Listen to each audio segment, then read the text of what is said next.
الحمد لله رب العالمين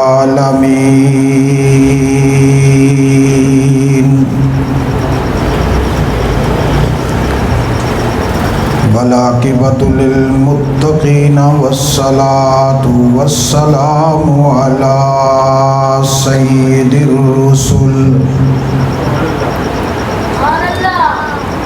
والصلاة والسلام على سيد الرسل وخاتم النبيين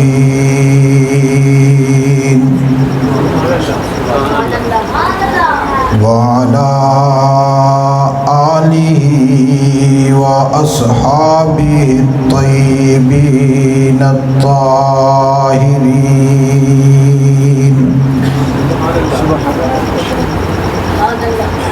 لا سيما على الخلفاء الراشدين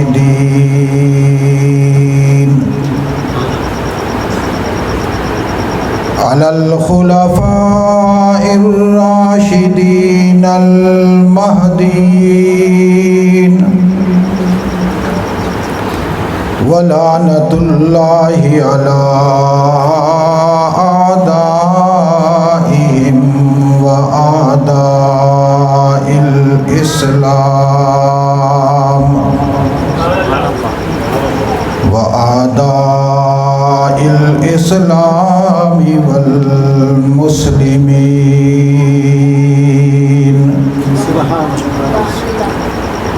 أما بعد أعوذ بالله من الشيطان الرجيم بسم الله الرحمن الرحيم.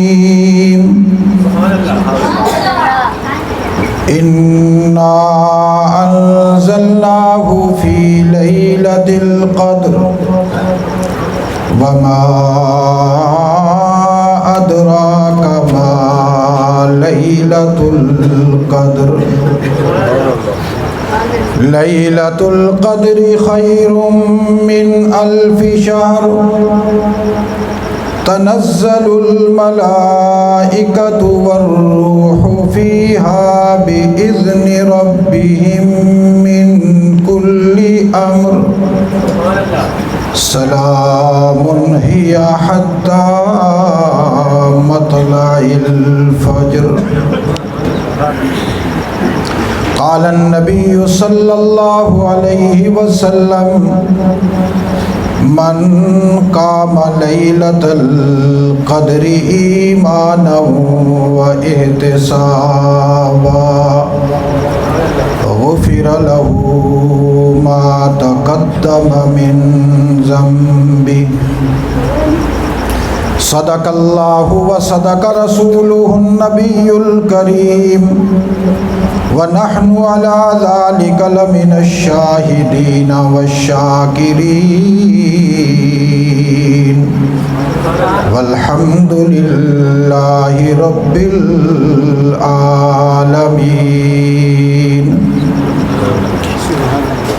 لاکھوں سلام اس آقا پر بت لاکھوں جس نے توڑ دیے. لاکھوں سلام اس آقا پر بت لاکھوں جس نے توڑ دیے. دنیا کو دیا پیغام سکون طوفانوں کے رخ موڑ دیے. اس محسن اعظم نے کیا کیا نہ دیا انسانوں کو.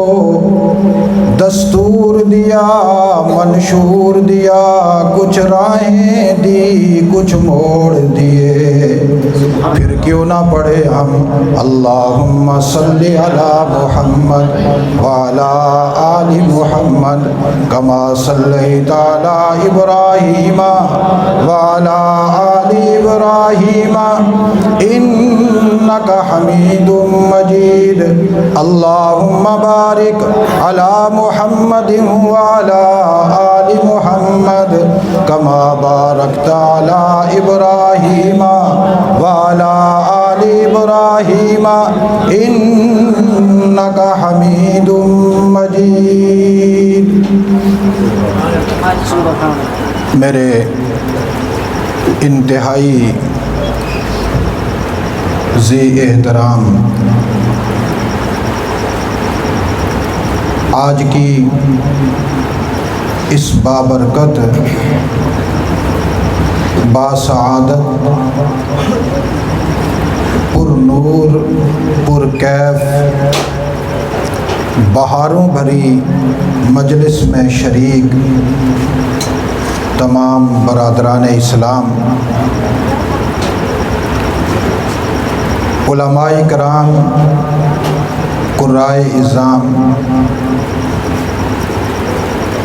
اللہ کی نظر کرم اور نظر عنایت سے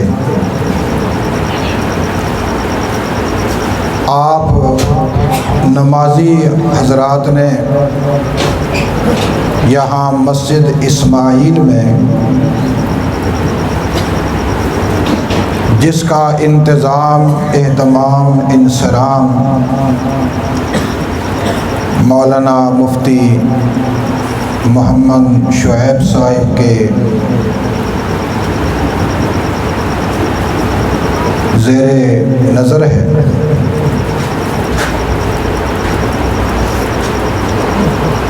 عقیدت اور احترام کے ساتھ اس میں نماز تراویح کا باقاعدہ اہتمام کر کے قرآن حکیم کی تلاوت کو سماعت فرمایا، اور ہمارے عزیز قاری دلبر جان صاحب نے، دلبر ہی نام جنہوں نے قرآن سنایا، قاری آپ کا نام بدل گیا، نام مجھے پہلے بتایا کر، قاری محمد ثاقب صاحب نے قرآن سنایا۔ ان کا نام ثاقب ہی ہے، نام بدلا نہیں ہے، مجھ سے غلطی ہوئی ہے۔ دلبر جان صاحب یہ ہیں، آپ ہیں جو امام صاحب ہیں، میں نے سمجھا انہوں نے سنایا ہے، انہوں نے آپ کو قرآن سنایا۔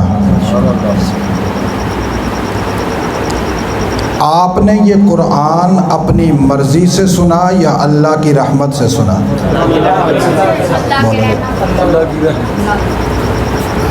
میری کیا جرت کہ میں اپنی مرضی سے اللہ کا قرآن سنوں؟ قاری ثاقب صاحب کی کیا مجال کہ وہ اپنی مرضی سے مصلی پہ کھڑے ہوں اور نماز تراویح میں قرآن سنائیں؟ یہ انتخاب اللہ نے پہلے سے کر رکھا ہے، یہ انتخاب اللہ نے پہلے سے کر رکھا ہے کہ اللہ کے دربار میں کس کس خوش قسمت انسان نے قرآن سنانا ہے اور کس کس خوش قسمت انسان نے قرآن سننا ہے۔ آپ دیکھتے ہوں گے، نظارہ کرتے ہوں گے، ہم سے صحت مند، تندرست، جوان، حسین و جمیل، مالدار، کاروبار والے، عقل و شعور والے، دانش والے، خرد والے،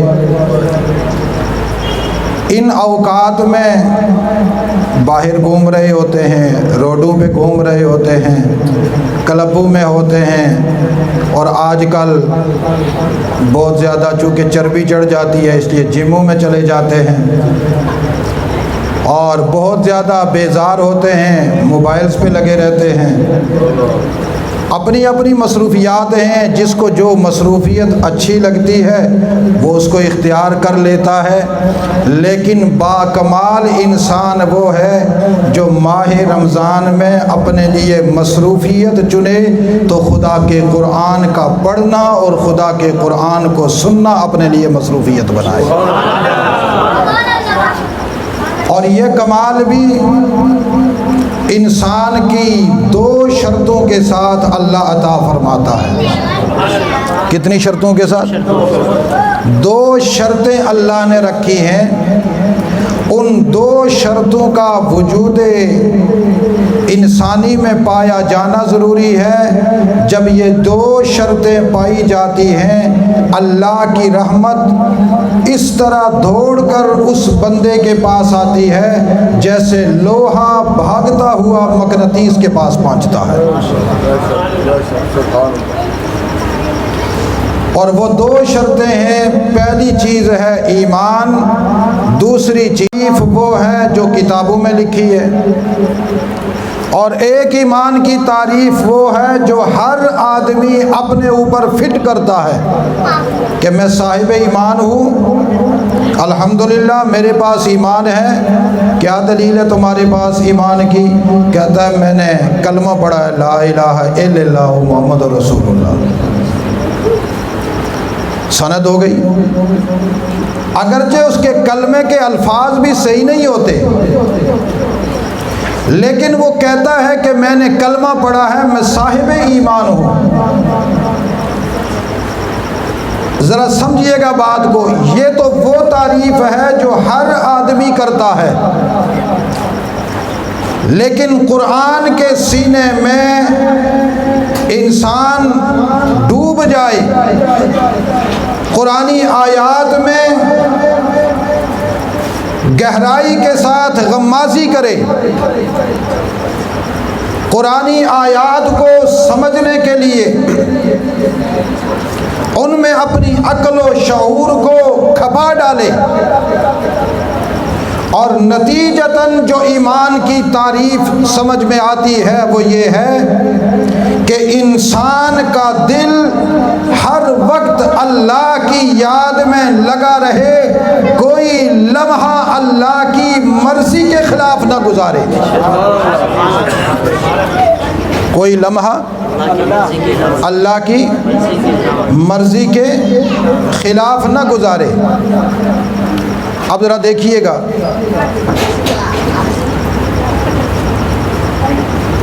یہ جو ایمان کی تعریف ہے لا الہ الا اللہ محمد الرسول اللہ, کلمہ پڑھ لیا صاحب ایمان ہو گئے. یہ تعریف ملتی ہے عام کتابوں میں لیکن اس تعریف کا تعلق دل سے نہیں ہے. اس تعریف کا تعلق لسان سے ہے, زبان سے ہے. دل سے جس تعریف کا تعلق ہے وہ تعریف وہ ہے کہ جب دل میں ایمان آ گیا پھر یہ دل اس کی مرضی کے علاوہ دھڑکے نہ. جو سانس اندر جائے وہ بھی اللہ کے لیے, جو سانس باہر آئے وہ بھی اللہ کے لیے, جو حرکت دل کرے اللہ کے لیے بے چین رہے, مضطرب رہے اور اس اضطرابی کیفیت میں اپنے پورے وجود کو اللہ کی مرضی کے تابع کر لے. اسے کیا کہتے ہیں؟ ایمان. ذرا غور کیجئے گا, میں بڑی آسان الفاظ کے ساتھ دھیمے دھیمے انداز میں یہ بات سمجھانا چاہتا ہوں. اسے کیا کہتے ہیں؟ ایمان. کہ ہمارا دل ہر وقت اللہ سے جڑا رہے اور اللہ کی مرضی کے علاوہ کچھ نہ کرے. اور یہ کیوں ہو؟ دوسرا مرحلہ احتساب. اس کا عام معنی کتابوں میں لکھا ہے کہ ثواب کی نیت سے, لیکن میں اس معنی کو چھوڑ کر میں وہ معنی کرنے لگا ہوں جو لفظ احتساب کے بالکل الفاظ کے مطابق ہے. آپ عام بھی سنتے ہوں گے کہ فلاں کا احتساب ہونا چاہیے, فلاں کا احتساب ہو رہا ہے. سابقہ حکومت کے جتنے وزراء ہیں ان کا احتساب ہونا چاہیے. موجودہ جب چلے جائیں تو آنے والی حکومت ان کا احتساب کرے، یہی ہوتا ہے نا۔ اس کا مطلب کیا ہے؟ اس کا مطلب یہ ہے کہ جو کچھ انہوں نے کیا، ایک ایک بات کے بارے میں ان سے پوچھا جائے، کیوں کیا، کب کیا، کیسے کیا، کس کی مرضی سے کیا، کس کے کہنے پر کیا، صحیح کیا، غلط کیا، کیا کرنا چاہیے تھا، کیا کیا ہے۔ اسے کیا کہتے ہیں؟ احتساب۔ دوسرے الفاظ میں وہ کیے ہوئے اعمال پر پوری گرفت کر کے چھان بین کی جاتی ہے کہ کیا کچھ صحیح کیا، کیا کچھ غلط کیا۔ اب یہ ایمان بھی ضروری ہے، لیکن ساتھ یہ یقین بھی ضروری ہے کہ جس پر میں نے ایمان لایا، کل وہ دنیا سے جانے کے بعد مجھ سے احتساب کرے گا۔ مجھ سے کیا کرے گا؟ احتساب کرے گا، مجھ سے پوچھے گا، ایک ایک عمل کے بارے میں پوچھے گا، ایک ایک فعل کے بارے میں پوچھے گا، ایک ایک قول کے بارے میں پوچھے گا، ایک ایک حرکت کے بارے میں پوچھے گا، سکنت کے بارے میں پوچھے گا، قعود کے بارے میں پوچھے گا، قیام کے بارے میں پوچھے گا، گفتار کے بارے میں پوچھے گا، تکلم کے بارے میں پوچھے گا، سوچ کے بارے میں پوچھے گا، لمحہ زندگی کے ایک ایک تقدس کے بارے میں پوچھے گا۔ احتساب کا عنصر اس کے ایمان کے ساتھ ہونا ضروری ہے۔ جب احتساب اور ایمان دو شرطیں بندے کے وجود میں پائی جائیں تو پھر اس بندے کا دل اللہ کے لیے دھڑکتا رہتا ہے۔ اللہ کی رحمت لوہا بن کر ان کی دو شرطوں کو مقناطیس سمجھتے ہوئے بھاگتی ہوئی آتی ہے اور اس کے وجود پہ برسنا شروع ہو جاتی ہے۔ اس لیے اللہ کی رحمت کو اپنی طرف کھینچنے کے لیے، لانے کے لیے اور اپنے قریب لانے کے لیے دو بنیادی شرطیں ہیں۔ کتنی شرطیں ہیں؟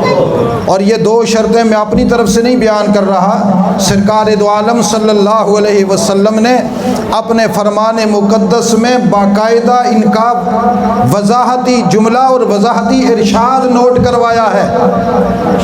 یہ جو میں نے حدیث پڑھی تھی آپ کے سامنے، من قام لیلۃ القدر ایمانا و احتسابا، جو آدمی لیلۃ القدر میں قیام کرے گا ایمان اور احتساب کے ساتھ، غفر لہ ما تقدم من ذنبی، اللہ کی رحمت یوں بہا کر آتی ہے کہ اس کے وجود میں جتنے گناہ ہوتے ہیں سابقہ، اس رحمت کے آنے کی وجہ سے سارے معاف ہو جاتے ہیں۔ سارے کیا ہوتے ہیں؟ معاف ہو جاتے ہیں۔ اور وہ معاف اس لیے نہیں ہوتے کہ ہم نے کوئی کمال کیا ہے، ہم نے 20 رکعت تراویح پڑھ لی تو بڑا کمال کر لیا، ہم نے قرآن سن لیا تو بڑا کمال کر لیا، اس لیے نہیں۔ اللہ کی رحمت سے، بولیے کس سے؟ اللہ کی رحمت سے۔ اللہ کہتا ہے تیری نماز، تیرے سجدے، تیرا قیام، تیرا قعود، تیرا سما، تیرا روزہ، یہ سب کچھ تیرے وجود کی حیثیت سے ہے۔ میں اس کے اوپر نہیں دیکھ رہا کہ تو کس طرح پڑھ رہا ہے، کس طرح سن رہا ہے۔ دو شرطیں تیرے وجود میں اگر موجود ہیں تو میری رحمت یوں برستی ہوئی آئے گی جیسے ساون کے مہینے میں بارش برستی ہے اور زمین پر نہ گرد رہنے دیتی ہے، نہ غبار رہنے دیتی ہے، نہ میل رہنے دیتی ہے، نہ کچیل رہنے دیتی ہے۔ ایسے ہی میری رحمت اس ماہ میں برستی رہتی ہے۔ جو اس رات میں یوں قیام کرتا ہے، میں اس کی زندگی سے ساری دھول مٹا دیتا ہوں، اپنی رحمت کے انوارات اس کے جسم میں ڈال دیتا ہوں۔ اس لیے آپ حضرات نے جو قرآن سنا یہ اللہ کی رحمت سے ہے، اللہ کی، اور یہ یقین ہمیں رکھنا چاہیے کہ وہ دو شرطیں جو اللہ کے رسول نے بیان فرمائی، جو اللہ نے ہم سے مانگی ہیں، الحمدللہ وہ دونوں شرطیں ہمارے پاس موجود ہیں۔ وہ دونوں شرطیں کیا ہیں ہمارے پاس؟ یہ جو بچے ہیں نا، ان کو یا تو مسجد سے باہر نکال دیں یا ان کو دو تھپڑ لگا کر بٹھا دیں۔ صاحب آپ ٹھیک لگا کے کیا خود بھی ٹھیک لگائی اور بچے بھی شور کر رہے ہیں۔ بچوں کو مسجد سے نکالنا جائز نہیں ہے، میں اس کے حق میں نہیں ہوں، لیکن یہ جو ابھی شیطانی کر رہے ہیں نا، یہ ساری اللہ کی رحمت کو بگا رہے ہیں۔ یا تو آرام سے بیٹھ جائیں یا ان کو کہیں گلی میں جا کر کھیلیں۔ اب توجہ کیجئے گا، بس چلے گئے بچے۔ کتنی شرطیں ہیں؟ بولیے کتنی؟ یہ 2 شرطیں ذہن میں رکھیے گا، ایک ایمان اور دوسرا یہ لیلۃ القدر کے حوالے سے بھی ہے، رمضان کے حوالے سے بھی ہے۔ حضور نے یہی 2 جملے رمضان کے حوالے سے کہا، من صام رمضان ایمانا و احتسابا غفر له ما تقدم من ذنبی۔ یہی تراویح کے بارے میں بھی ہے، من قام رمضان ایمانا و احتسابا غفر له ما تقدم من ذنبی، اور یہی لیلۃ القدر کے بارے میں بھی ہے کہ من قام لیلۃ القدر ایمانا و احتسابا غفر له ما تقدم من ذنبی۔ یہ میں نے لیلۃ القدر والی بات اس لیے ترجیح دی کہ آج کون سی رات ہے؟ 26 رمضان 27ویں شب۔ اللہ کے رسول صلی اللہ علیہ وسلم نے ارشاد فرمایا کہ ماہ رمضان کی آخری عشرے کی تاک راتوں میں لیلۃ القدر کے متلاشی بن جاؤ۔ اور حضرت عبداللہ ابن عباس رضی اللہ تعالی عنہما، حضرت عبداللہ ابن عباس رضی اللہ تعالی عنہما فرماتے ہیں کہ اللہ کے رسول نے کہا تلاش کرو، لیکن اغلب یہ ہے کہ لیلۃ القدر کثیر الوقوع اس رات میں ہے، 27ویں شب میں۔ یہ کس کا قول ہے؟ عبداللہ بن عباس۔ میں نے اسی قول کو، عبداللہ بن عباس کے قول کا سہارا لے کر آج کی گفتگو کو لیلۃ القدر کے حوالے سے متعین کیا ہے۔ اللہ کرے آج لیلۃ القدر ہو، زور سے کہو آمین۔ اللہ کرے آج کیا ہو؟ لیلۃ القدر ہو۔ اللہ نے یہ لیلۃ القدر اپنے محبوب محمد الرسول اللہ صلی اللہ علیہ وسلم کی امت کو بطور تحفہ کے دی ہے۔ حضور علیہ السلام نے فرمایا ان اللہ وہبہ، اللہ تعالیٰ نے تحفہ دیا ہے لِأُمَّتِي، میری امت کے لیے۔ یہ حضور کے الفاظ میرے نہیں ہیں، کیا فرمایا حضور نے؟ ان اللہ وہبہ لِأُمَّتِي، اللہ نے ہبہ کی ہے، تحفہ دیا ہے میری امت کو کہ تم میرے محبوب کی بڑی پیاری امت ہو، اس لیے کہ میرا محبوب مجھے بڑا پیارا ہے، تم بھی مجھے پیارے لگتے ہو۔ میں نے اپنے محبوب کو بڑے تحفے دیے، لیکن میں چاہتا ہوں کہ کچھ تحفے تمہیں بھی دے دوں تاکہ میرے محبوب کی غلامی میں پورے پورے اترتے ہوئے نظر آئے۔ تو اس لیے اللہ نے یہ تحفہ دیا ہے ہمیں۔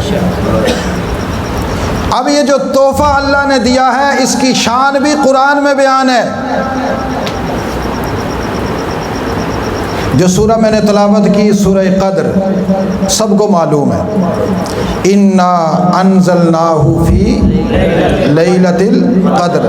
ترجمہ سنیے گا، پھر میں اس کی تھوڑی سی توجیہ کروں گا اگر آپ بیدار مغز رہے تو، اور انشاءاللہ ایسا سبق پڑھا کر جاؤں گا کہ زندگی بھر یاد رہے گا۔ انا انزلناہ فی لیلۃ القدر، بے شک ہم نے اس قرآن پاک کو اتارا لیلۃ القدر میں۔ یہ جو انا انزلنا ہو جو ہے نا، یہ قرآن کی طرف لوٹ رہا ہے۔ کون سا قرآن؟ جو آپ نے یہاں اس مسجد کی چٹائیوں پہ کھڑے ہو کر سنا ہے، جو قاری ثاقب صاحب نے سنایا ہے، جس کی آواز آپ کے کانوں میں پڑی۔ اللہ کہتے ہیں یہ جو قرآن تم ماہ رمضان میں سن رہے ہو، جس کی آج تکمیل ہوئی ہے تلاوت کی صورت میں، نماز تراویح میں، یہ نازل ہوا ہے لیلۃ القدر میں۔ اللہ نے اس رات کا نام رکھا قدر والی رات۔ کون سی رات؟ اب ذرا غور کیجئے گا، اس کو لیلۃ القدر، لیلہ کہتے ہیں رات کو، قدر کہتے ہیں مرتبے والی۔ اس کو لیلۃ القدر کیوں کہتے ہیں؟ اس میں علماء کے بڑے اقوال ہیں۔ ان میں سے ایک قول یہ ہے کہ قدر کا معنی ہے مرتبہ، قدر کا معنی ہے مرتبہ۔ اللہ نے کہا میں نے قرآن نازل کیا اس رات میں، کیوں؟ اس لیے کہ یہ رات مرتبے والی ہے۔ اللہ یہ رات کیوں مرتبے والی ہے؟ اللہ کہتے ہیں یہ رات اس لیے مرتبے والی ہے کہ جس رات میں نے قرآن نازل کیا وہ قرآن بھی تو مرتبے والا ہے،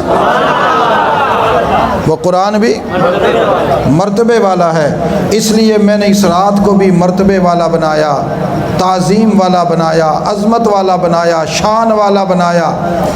اور وما ادراک ما لیلۃ القدر، قرآن کو سمجھنے والوں، سننے والوں، تمہیں کیا معلوم لیلۃ القدر ہوتی کیا ہے؟ عظمت والی رات تمہیں کیا معلوم وہ کون سی رات ہوتی ہے، کیسی ہوتی ہے؟ تم تو اپنے اذہان سے سوچتے ہو، اپنے قلوب میں اپنی فکر سے سوچتے ہو، یہ تو میں نے تمہیں تحفہ دیا ہے، عظمت کے ساتھ دیا ہے۔ جس طرح میری شان بلند ہے ایسے ہی یہ رات میں نے تحفے کے طور پر دی، اس کا بھی مرتبہ بلند ہے، اس کا بھی مرتبہ، چونکہ یہ تحفہ کس کا؟ اونچی آواز سے کس کا؟ تو پھر اللہ نے جو تحفہ دیا اپنی شان کے مطابق دیا، اپنی اور اپنے محبوب کی شان کو دیکھ کر دیا۔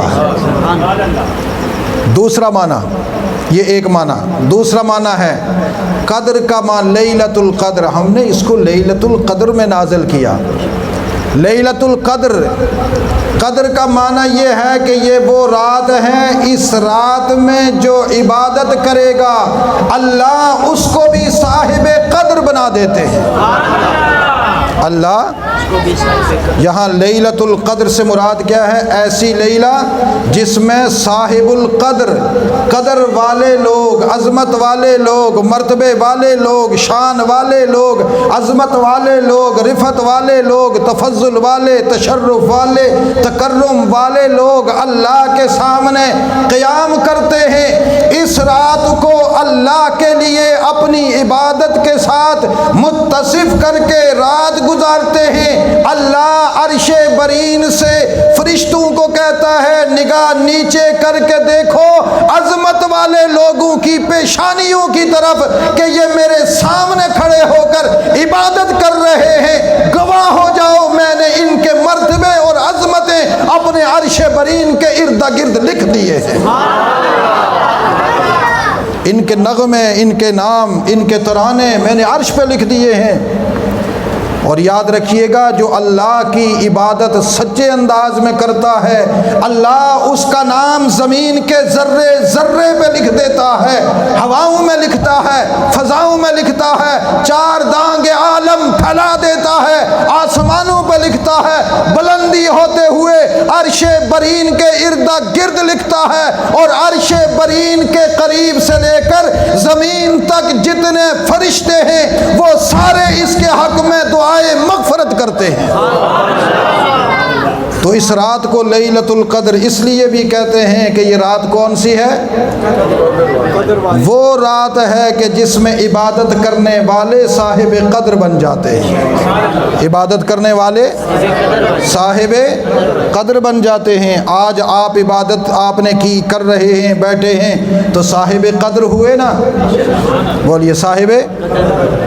اور ایک اور معنی میں مختلف معنی سے آپ کو ذرا سیر کرا لوں، آج خصوصی رات ہے۔ قدر کا ایک اور معنی، قدر کا ایک معنی ہے تنگی، ایک معنی کیا ہے؟ تنگی۔ انا انزلناہ فی لیلۃ القدر، ہم نے اس قرآن کو نازل کیا تنگی والی رات میں۔ کون سی رات میں؟ تنگی والی رات میں۔ یہ رات بڑی تنگ ہے۔ کیسے تنگ ہے؟ یہ رات بڑی تنگ ہے، اس کی تعیین مخفی رکھی اللہ نے۔ کوئی پتہ نہیں 21ویں شب میں ہے، 23ویں میں ہے، 25ویں میں ہے، 27ویں میں ہے، 29ویں میں ہے، کس میں ہے؟ غیر متعین ہے، تعین نہیں ہے، تنگی ہے، اس کو کیسے تلاش کریں گے؟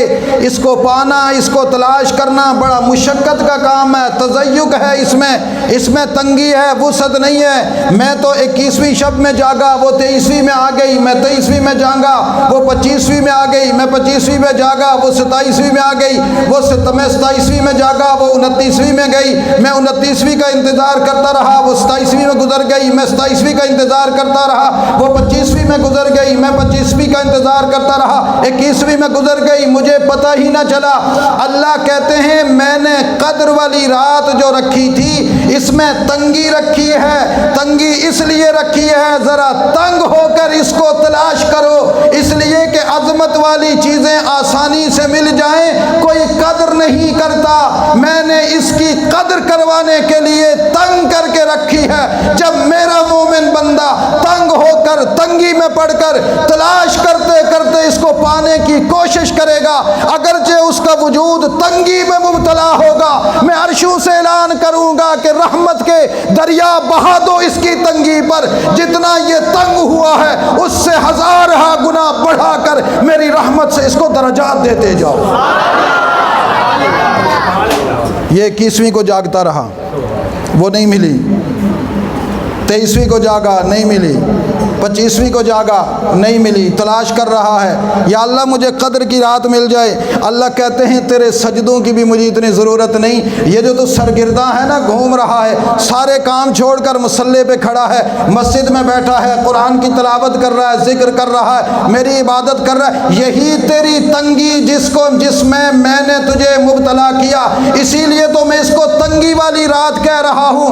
اس میں تنگ ہونا تمہارا کام ہے، اس تنگی کے بدلے میں وسیع جنت عطا کرنا خدا کا کام ہے۔ انا انزلناہ فی لیلۃ القدر، ہم نے اس کو تنگی والی رات میں اتارا۔ اور ایک اور معنی تنگی میں ہی کر دیتا ہوں، تھکے تو نہیں ہیں؟ لگتا ابھی جاگے ہیں۔ ایک اور معنی تنگی والی رات ہے۔ کیوں تنگی والی رات ہے؟ اللہ یہ عظمت والی رات ہو، تنگی والی کیوں ہے؟ تنگی والی رات اس لیے ہے، اس رات میں آسمانوں سے سارے فرشتے زمین پر اتر آتے ہیں، اس قدر چھم چھم آتے ہیں، جم کر آتے ہیں، فوج در فوج آتے ہیں، فوجن بعد فوجن آتے ہیں، اتنی کثرت کے ساتھ زمین پر اتر آتے ہیں کہ زمین ان کے لیے تنگ پڑ جاتی ہے، فرشتوں کے وجود زیادہ ہوتے ہیں، زمین ان کے لیے تنگ ہو جاتی ہے، اور فرشتوں کے وجود زمین پر، یہ کیا کرنے آئے ہیں فرشتے اللہ زمین پر؟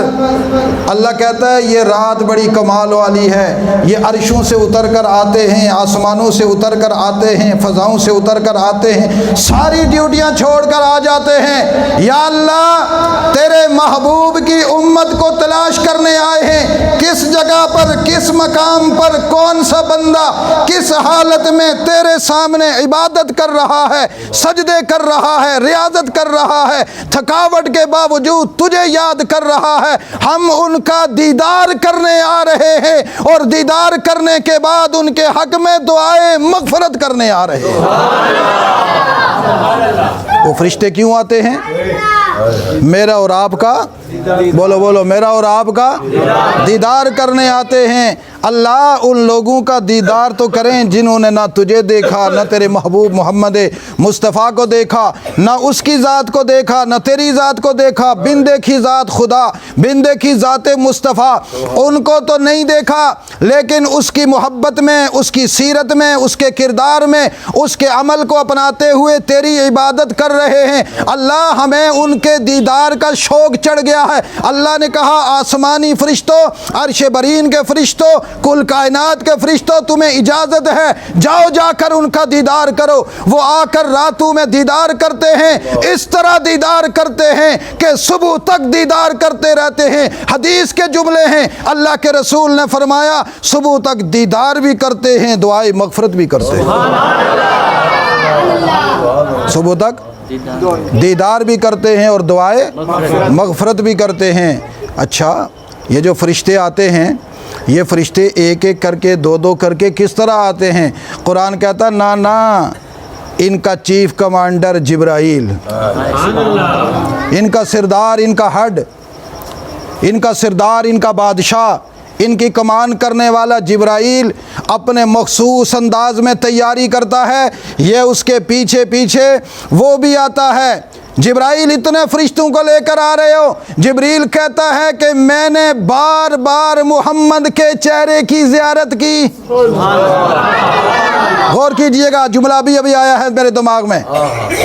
جبریل کہتا ہے میں نے بار بار محمد کے چہرے کی دیدار کیا، زیارت کی، میں محمد کے سجدوں کا گواہ ہوں، میں محمد کے قیام کا گواہ ہوں، میں محمد کی عبادت کا گواہ ہوں، اس کے فرائض کا گواہ ہوں، اس کے نوافل کا گواہ ہوں، اس کی عبادات کا گواہ ہوں، اس کے رمضان کی عبادت کا گواہ ہوں، لیلۃ القدر کی عبادت کا گواہ ہوں۔ آج میں ملائکہ کے ساتھ ان کی قیادت کرتے ہوئے اس لیے آ رہا ہوں، دیکھنا چاہتا ہوں اس محمد کے امتی کون کون سے ہیں جن کی پیشانی میں ختم نبوت کے حروف لکھے ہوئے ہیں اور محمد کی سنت پر چلتے ہوئے محمد کی اداؤں کو زندہ کیے ہوئے ہیں۔ میں محمد کو بھی دیکھتا رہا، آج محمد کے سجدوں کے نشانات اس کی امت میں دیکھنے کے لیے آ رہا ہوں۔ میں نے دیکھا مدینے میں محمد 20 رکعت پڑھتا تھا کھڑے ہو کر۔ میں دیکھتا ہوں کون ہے محمد کا یار، محمد کا امتی، غلام، محمد کا چاہنے والا، جو تھکاوٹ کے باوجود اس لیے بھاگے گا نہیں مسجد سے، اس لیے نہیں بھاگے گا کہ میرے محمد نے 20 پڑھی تھی، میں بھی محمد کی طرح 20 پڑھ کے جاؤں گا۔ میرا محمد تاک راتوں میں آہو زاری کرتا تھا، اللہ کے سامنے گڑ گڑاتا تھا، دعا کرتا تھا اپنے رب سے کہ یا اللہ میں محمد تجھ سے اپنی امت کی بخشش کی دعا کر رہا ہوں، میں ذرا دیکھنا چاہتا ہوں کون ہے اس محمد کی دعا کی قبولیت کا ثمرہ کہ جس کے حق میں محمد کی دعا قبول ہوئی آج اس رات میں عبادت کر رہا ہے اور محمد کی دعا کی بدولت آج اس کی بخشش ہو رہی ہے۔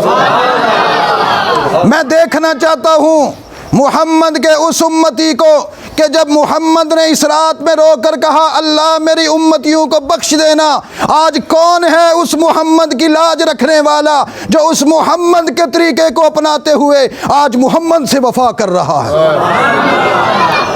حضور نے پڑھا اللہم صلی علی، حضور نے کیا پڑھا؟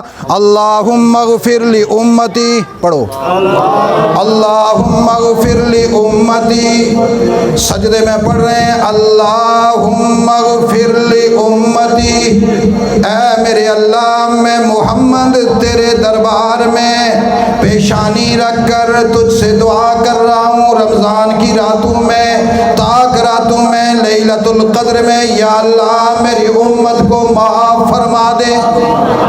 میں ذرا دیکھ لوں کون ہے محمد کا وفادار جو آج محمد کی یاد میں اس رات میں آنکھیں بند کر کے اللہ سے کہہ رہا ہے اللہم صلی علی محمد، پڑھو سارے اللہم صلی علی محمد وعلی آل محمد کما صلیت علی ابراہیم وعلی آل ابراہیم انک حمید مجید، اللہم بارک علی محمد وعلی آل محمد کما بارکت علی ابراہیم وعلی آل ابراہیم انک حمید مجید۔ وہ کہہ رہا تھا اللہم اغفر لی امتی، یہ کہہ رہے ہیں اللہم صلی علی محمد، وہ ان کی بخشش کروا رہا ہے، یہ اللہ سے کہہ رہے ہیں یا اللہ ہمارے محبوب پر اپنی رحمتیں بھیج۔ تو میں کیوں نہ آؤں ان کا دیدار کرنے جو محمد سے وفا کر رہے ہیں، جو کس سے وفا کر رہے ہیں؟ جبریل کتنی دیر رکے گا تو؟ تیرے پاس ٹائم شارٹ تو نہیں ہے؟ جبرائیل کہتا ہے آج کی رات ہے، آج کی رات محمد کی امت کے نام آج کی رات محمد کی امت کے نام. آج اللہ نے مجھے اجازت دی، لے جا اپنے لاؤ لشکر کو. میں لاؤ لشکر کے ساتھ آیا، ملائکہ کی افواج کے ساتھ آیا. پوری رات زمین پر رہوں گا، زمین تنگ ہو جائے گی. ملائکہ کی اتنی کثرت ہے، یہاں پر کیا کرو گے؟ کہتے ہیں کہ صبح تک ہم دیدار بھی کریں گے، دعا بھی کریں گے. سلام ہی حتی مطلع الفجر، سلام ہی حتی مطلع الفجر. جب فجر طلوع ہوگی ہمارا سفر اوپر جانا شروع ہوگا. جب پچھلی رات میں سورج غروب ہوا ہم نیچے آنا شروع ہوئے، زمین پر دیکھتے رہے، ایک ایک سجدے کے گواہ بن کر جا رہے ہیں. کل خدا کے دربار میں ان سجدہ کرنے والوں کے حق میں گواہی دیں گے، قرآن پڑھنے والے عبادت کرنے والوں کے حق میں گواہی دیں گے، اور اللہ سے کہیں گے اللہ تیرے محبوب کی امت کی ان سجدوں اور اس عبادت کے ہم گواہ ہیں جس میں سارا نقشہ تیرے محبوب محمد کا تھا. یہ ہماری عبادت پر گواہ بننے کے لیے آتے ہیں. بولیے کیا بننے کے لیے آتے ہیں؟ تو یہ رات اللہ کی طرف سے تحفہ ہوا یا نہ ہوا؟ تحفہ ہوا یا نہ ہوا؟ اتنا بڑا تحفہ، اتنا عظیم تحفہ. اور بعض اہل علم نے لکھا ہے کہ اس کو لیلۃ القدر اس لیے کہتے ہیں کہ بڑی قدر والی عظمت والی کتاب اس مہینے میں آئی، پوری عظمت والی، اور اس قدر والی امت کو ملی اس نبی کے واسطے سے جو صاحب قدر ہے. الفاظ یاد رکھنا پھر بات سمجھ میں آئے گی. مرتبے اور قدر والی کتاب اس رات میں آئی اس امت کے لیے کہ جو امت صاحب قدر ہے، قابل قدر ہے. اس نبی کے واسطے سے جو صاحب قدر ہے. تین چیزیں صاحب قدر ہیں، کتاب اللہ بھی صاحب قدر، امت محمد بھی صاحب قدر، اور جناب محمد الرسول اللہ بھی صاحب قدر. اسی لیے امام راضی لکھتے ہیں کہ سورہ انا انزلناہ فی لیلۃ القدر میں اللہ نے 3 بار لفظ قدر استعمال کیا. پہلے انا انزلناہ فی لیلۃ القدر میں صاحب قدر کتاب کا ذکر ہے. وما ادراک ما لیلۃ القدر، تمہیں کیا معلوم قدر والی رات کیا ہے؟ امت صاحب قدر کا ذکر ہے، امت اس کی قدر کو نہیں سمجھتی. وما ادراک ما لیلۃ القدر، لیلۃ القدر خیر من الف شہر. اس میں محمد کے قدر کا ذکر ہے. محمد جانتے ہیں کہ اس رات کی قدر کیا ہے. کتاب آئی قدر والی رات میں، صاحب قدر کتاب ہے. انا انزلناہ فی لیلۃ القدر وما ادراک، استفہامیہ سوالیہ جملہ. تمہیں کیا معلوم قدر کی کیا رات ہے؟ تمہیں تو پتہ ہی نہیں. یہ امت کی حال ہے، کیونکہ امت کو خود اپنے مرتبے کا علم نہیں ہے. امت کو خود اپنے مرتبے کا، اگر اس کو اپنے مرتبے کا علم ہوتا تو یہ غیروں کے آگے نہ بھاگتی، یہ محمد کے قدموں میں بیٹھی رہتی. آج کے مسلمان کو اگر اپنے قدر کا احساس ہوتا تو آج یورپ کے دروازے پہ جا کر بھیک نہ مانگتا، آج دنیا کی جدید تہذیب کے سامنے سر نہ جھکاتا، جدید تمدن کے مقابلے میں جا کر بھس نہ بن جاتا. اپنے نبی کے کردار، سیرت، دین، تہذیب، تمدن، شان، عظمت، شوکت، کردار، سیرت، اعمال، سنت، طریقت، طریقہ، حفت، حدت، جدت، مدت، مداحت، ملاحت، امانت، سخاوت، دیانت، عظمت، رفت، تقدس، شان، اعلیٰ، علو، بلند، بلندی، تملی، تجلی، تسلی، تعلی، تملی، تکبر، تجدد، جو کچھ بھی محمد کے ساتھ وابستہ ہے ہر ایک چیز کے سامنے سر جھکا کر بیٹھتا، فخر و ناز کرتا. اس پر ناز کرتا، لیکن اللہ کہتے ہیں وما ادراک، تمہیں کچھ پتہ ہی نہیں ہے، تمہیں کچھ ما لیلۃ القدر، تمہیں کیا پتہ یہ قدر والی راتیں کیا ہیں، تم تو اپنی قدر بھی نہیں جانتے۔ لیلۃ القدر خیر من الف شہر، یہ لیلۃ القدر ہے، خیر من الف شہر ہے، 1000 مہینوں سے بہتر ہے۔ اس کے 1000 مہینوں کی قدر جا کر آمنہ کے در یتیم سے پوچھو، محمد الرسول اللہ سے پوچھو، صاحب ختم نبوت سے پوچھو، صاحب ختم رسول سے پوچھو، صاحب خاتم المعصومین سے پوچھو، آمنہ کے در یتیم سے پوچھو، جو اس رات میں اللہ کے سامنے کھڑا ہوتا رہا ہے۔ سب سے آخری نبی میرا محمد ہے، سب سے آخری رات میں نے اس کے واسطے سے تمہیں دے دی۔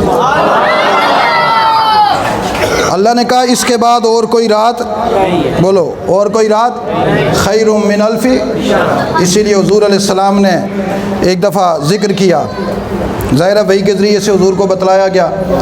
حضرت موسیٰ علیہ السلام کے زمانے میں ایک آدمی ایسا تھا جس نے 1000 مہینہ اللہ کے راستے میں جہاد کیا۔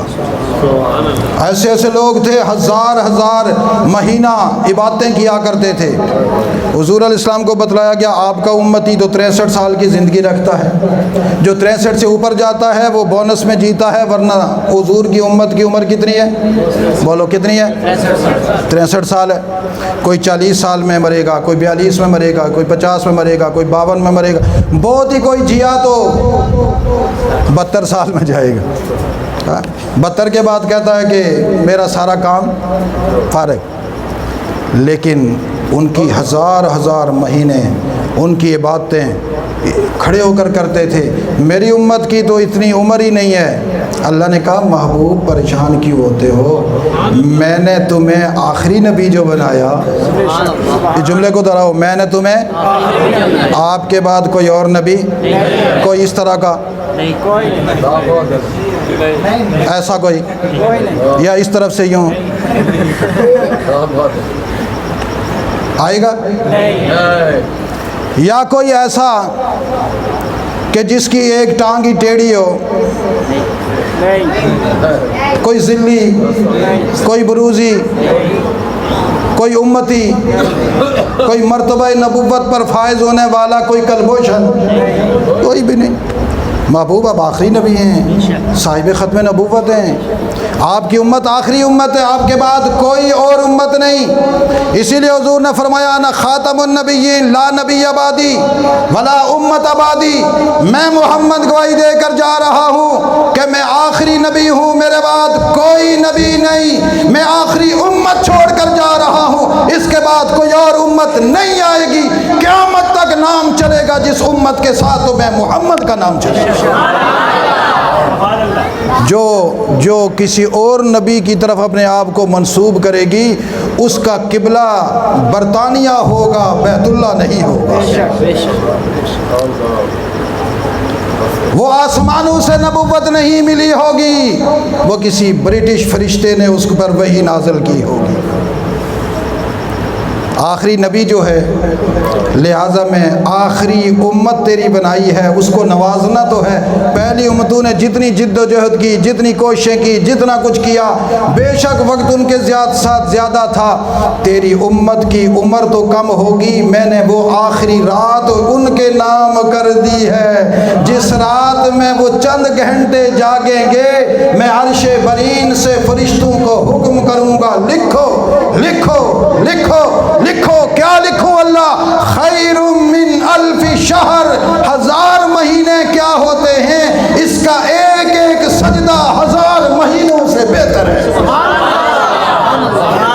اس کا ایک ایک سبحان اللہ 1000 مہینوں سے بہتر ہے، اس کا ایک ایک رکوع 1000 مہینوں سے، اس کا ایک ایک جملہ قرآن کی تلاوت کا 1000 مہینوں سے بہتر ہے۔ لہذا محبوب پریشان نہ ہو، تجھے میں پریشان نہیں ہونے دیتا، تو پریشان ہوتا ہے، میری خدائی کو مزہ نہیں آتا، تو مسکراتا رہتا ہے، میں بھی خوش رہتا ہوں اپنی خدائی میں، تو کیوں پریشان ہوتا ہے جب تجھے میں نے سب کچھ دیا، تیری امت کو بھی دے کے جا رہا ہوں۔ تو